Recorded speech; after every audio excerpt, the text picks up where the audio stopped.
Hey Joy. Hey, how are you? Good to see you at You distance. too. Good, yeah. You all ready for a good Looking chat? forward to it. It's good to have chats outside the change room. Yeah, it's good. Good to see you.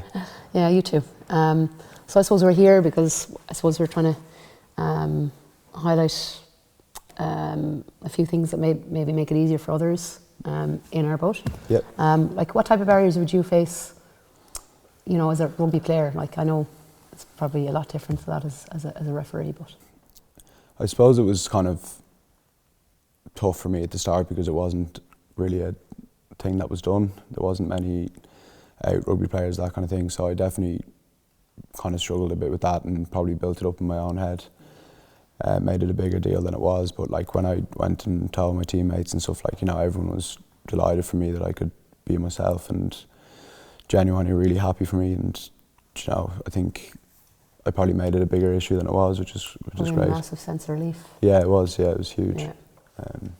Power of the mind, isn't it? Really, Yeah, like, yeah, would have been the same, but it's probably harder. Like it is probably harder for guys to come out. Like I know I played for 11 years, and it was a lot of years that I felt brave enough to have those discussions. Like and like you, I overthought it massively. Yeah. I think it's probably because I just didn't know. I didn't know whether I was gay or bisexual, or I just didn't. The unknown. And I think the moment that you become comfortable in your own skin and you have an idea of what you are, I think it makes it easier. And like you said, like having those support structures does help. Like my family were great, my forward brothers, and it was a surprise to a few of them. And you know, maybe they took a little longer to get used to the idea, but I mean, they're excellent now. Like, and it just for me, it just makes life an awful lot easier when you have that support structures. Yeah, it certainly helps. Like I find I'm enjoying my rugby a lot more and stuff now as well, because it's just kind of, you don't have something else worrying you outside of it. So put enough pressure on yourself as it is when you're trying to perform every week, sure. and then having like something external going on it's tough. So happy mind, happy performance. yeah, exactly. Like, yeah. You know, and you like I just felt that I was, you know, having those negative inner dialogues, like what people thought, would I be accepted, what challenges I'd face, like it just drains you. And it's just a lovely place to be in. Like I'm married 7 years and I have a little baby boy, and That's brilliant, yeah. Yeah, it is, because I don't come across any people who have any issues with it. I'm not saying that they aren't out there, but certainly those who are most important to me in my life are 100% supportive, and They just want you to be happy, I'm sure, is the main thing. That's what I found as well, yeah. Yeah, and I think something I struggled with was maybe they wouldn't love me because of a characteristic that I had, or, you know, now identifying as being gay, but that's like, you're still the same person. Like what I've realised through maturity is that like, you're still the same person, and just, you know, heterosexual people don't have to go and announce that they're straight, like, so I think it's just the same mentality, really.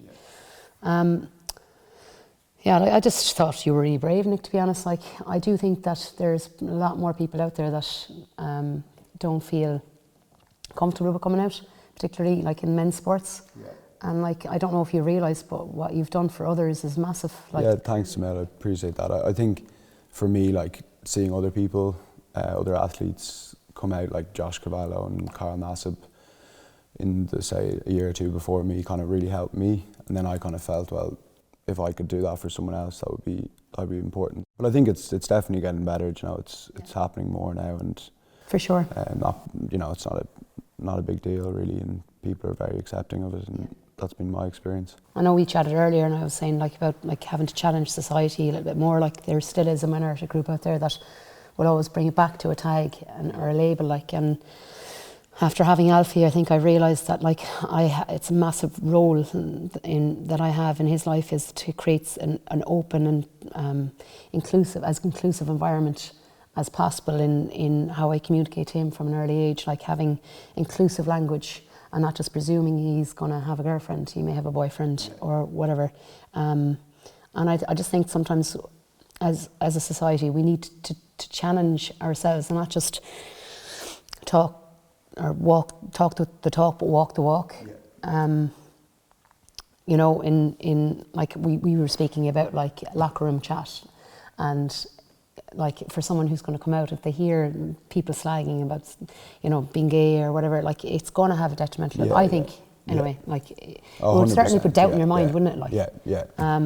And I just think like any messages I'd love to get out is here today is that like sometimes we need to say no, that behaviour isn't cool. Like, and it just takes one person to stand up to someone to change a behaviour that will have a massive impact on culture and society. Yeah, I think like, you know, someone might make a comment and they don't necessarily mean it to be No, I don't, offensive, yeah. but they don't also realise the impact that it Yeah. might have on someone who is struggling with their sexuality, and you know, it might mean that they aren't comfortable saying it to someone. So My experience as a referee, like I'm proud to say that I haven't come across many people who've brought it back to me being a gay woman.